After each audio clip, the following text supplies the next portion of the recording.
అన్ని సీజన్స్ తోని పోల్చుకుంటే సీజన్ 9 చాలా డిఫరెంట్ గా ప్లాన్ చేశారని చెప్పాలి. ముఖ్యంగా ఈ రోజు వీకెండ్ కావడంతో బిగ్ బాస్ స్టేజ్ మీదకి వచ్చిన నాగార్జున హౌస్ లో ఉన్న కంటెస్టెంట్స్ తో మాట్లాడుతూ సంజన దగ్గరికి అయితే వచ్చి ఆగారు. ఇక సంజన, ఏంటమ్మా నీ గేమ్, అసలు నువ్వు సంచాలగా కరెక్ట్ గా చేసావని అనుకుంటున్నావా అంటే, లేదు సార్ నేను కరెక్ట్ గానే చేశాను సార్ అంటే, అది నువ్వు అనుకుంటే సరిపోదమ్మా, ఆడియన్స్ కూడా అనుకోలే అంటూ నాగ్ సార్ అయితే ట్విస్ట్ ఇచ్చారు.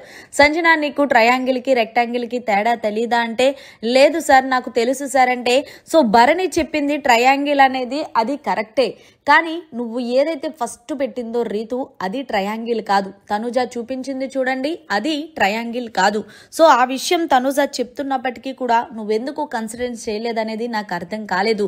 సో ముఖ్యంగా నువ్వు సంచాలక్ అయితే వరస్ట్ గా చేశావు. నీ వల్ల భరణి అయితే తన ఫైనలిస్ట్ ని కోల్పోయాడనే చెప్తాను. అసలు తను రింగు దాచిపెట్టినప్పుడు నువ్వు చూసినప్పుడు నువ్వు డిస్క్వాలిఫై చెయ్యాలా లేదా టాస్క్ నుండి అని అడిగేసరికి వెంటనే సంజన, అది కాదు సార్ అంటే, ఏది కాదమ్మా, ఎప్పుడు కూడా సంచాలక్ అంటే ఏంటి, ఒక ఫెయిర్ డెసిషన్ ఇస్తారని చెప్పి ఇలాగ మీకు నచ్చినట్టు కాదు అంటూ సంజనకి చాలా గట్టిగా ఇచ్చుకున్నారు వీకెండ్ వచ్చిన నాగార్జున.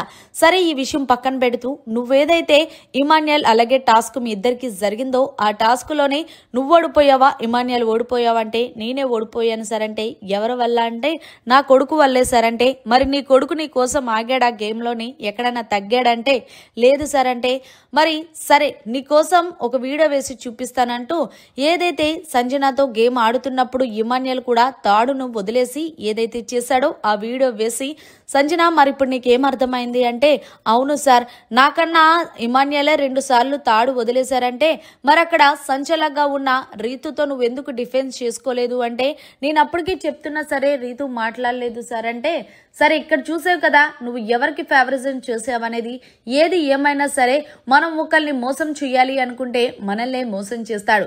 సో ఫైనల్ గా నువ్వు ఏది ఏమైనప్పటికీ సంచలగ్గా వరస్ట్ గా చేసావు. సో నువ్వైతే పాపం ఫైనలిస్ట్ అవ్వలేకపోయావు, టాస్కులు కూడా ఆడలేకపోయావు, అది కూడా నీ కొడుకుతో. ఏది ఏమైనా సరే ఇంకొక వారం మాత్రమే ఉంది, తర్వాత టాప్ 5 లోకి ఖచ్చితంగా వెళ్తారు. కాబట్టి మీ గేమ్ మీద మీరు ఇంకా కాన్సన్ట్రేషన్ చేసుకోండి, ఇలా ఫేక్ ఇదైతే చెయ్యొద్దు అంటూ నాగ్ సారు సంజనకి చాలా గట్టిగా క్లాస్ ఇచ్చుకున్నారనే చెప్పాలి. సో ఫైనల్ గా వీకెండ్ వచ్చిన నాగ్ సారు సంజన కోసం మాట్లాడిన మాటలు మీకు ఎలా అనిపించాయి అనేది కమెంట్ చేయండి.